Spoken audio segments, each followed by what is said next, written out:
Hello everyone, Backyard Beekeeper Guy here. Today I'm going to make a video showing how I put together frames. This one will be highlighting how I do the foundationless, which we'll use a strip of foundation is all versus using the whole sheet. And I use wax foundation, and it's got this wire, these wire supports in here, but so anyway, this is the layout, how I start out, or these are the tools and everything you need, of course, including frames. So anyway, I got a box cutter, box knife, got my Titebond 3 20-pound fishing line, staples, if that's, or nails, whatever you like to put your frames together with. Got a glove, needle nose pliers, nipper, and some wire nails. These are 18 by 5/8 inch. And I've got a square here too as well to keep everything nice and square. So anyway, if you like the video and you learned something here, please like and subscribe. I appreciate it. Let's get on with it. Okay, first step is you have your sheet of foundation. And what I do is just go and cut it. Run through it a couple of times with your box knife. You do this for the whole sheet. They don't have to be exact. You just need a strip for the bees to start building on. So I'm going to continue cutting these right now. Okay, I've got all my foundation slit down. Out of this piece I got 12 strips. They're not exact, and they don't have to be. The bees don't care. Now we're going to take our nippers, and we're going to cut each one of these wires. This is just the foundation that I have. It has the wires in it. So I'm going to run through here and cut these all. If your foundation doesn't have this, you definitely would skip this step. So I'm going to run through here. I'm going to cut all these and be right back. Okay, now you can see just took the nippers here, cut through all of the supporting wires. Depending on the foundation you're using, you may or may not have that, but this is what I have, and so that's what I'm using. All right, next step, assembling some frames to put all this fun strip foundation into. Okay, I have all of my frame pieces laying out here. Top bar, bottom bar, two side bars, and this is our little cleat that we cut out off the edge of the top bar. All right, I use Titebond for all of my beekeeping needs, frames, boxes, everything. It doesn't take much. A little bit goes a long way. You can see what I put on right there. It's just a small amount, just like that. I'll pop that down on here.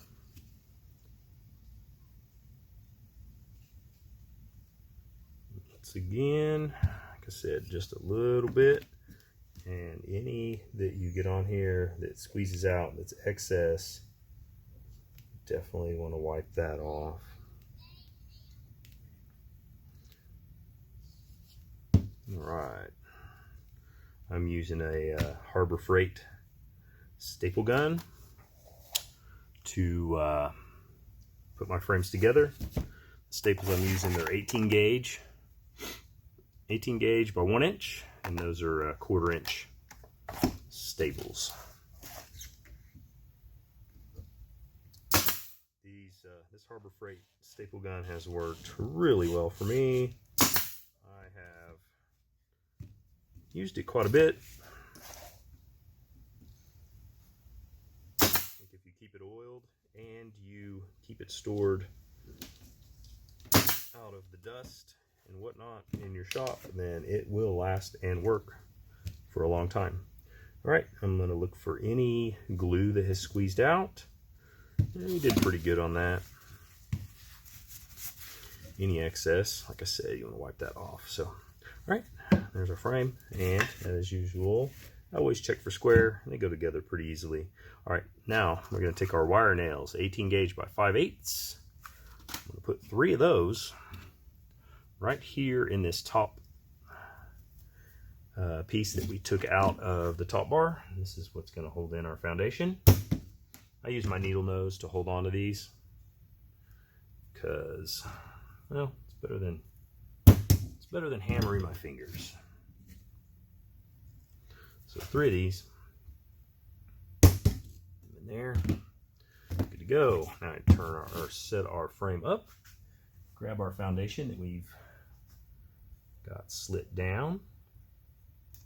Put it here in the groove that's in that top bar. Tap it down. And then what I do is just push it over really tight.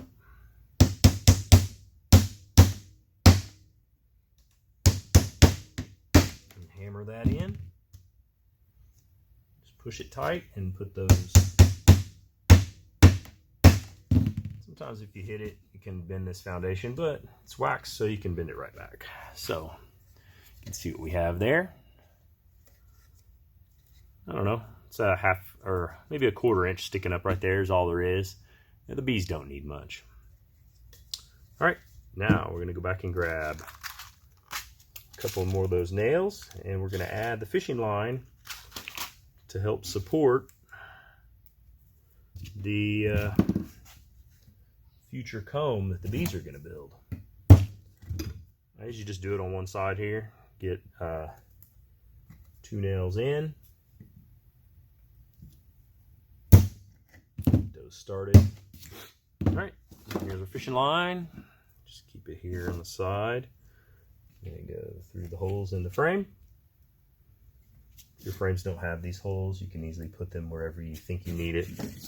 This is just how I do it. It doesn't mean it's right or wrong, but to each his own, I guess. 4 or 5 wraps or so. Hammer that down, go back to your nippers, cut off that excess string. This is where my glove comes in handy. This fishing string will really cut into you. I like to pull this tight, so pull it tight. Once again, 4 or 5 wraps. I don't know, I really don't pay attention, just however many you think it is necessary. 5's probably more than enough. Hammer down your nail and cut your line.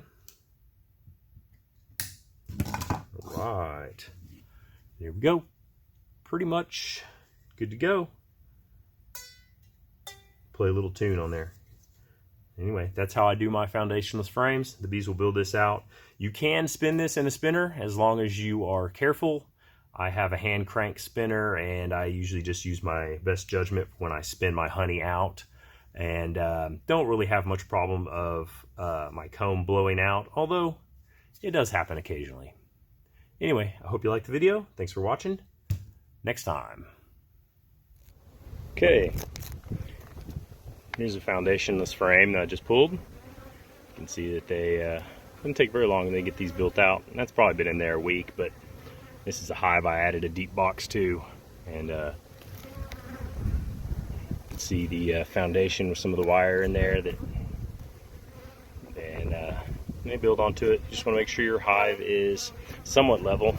Mine tilt to the front for water runoff, and other than that, from side to side, you want to keep them level so this comb ends up straight down. You can see it's gone through the fishing wire right there. Happy beekeeping all.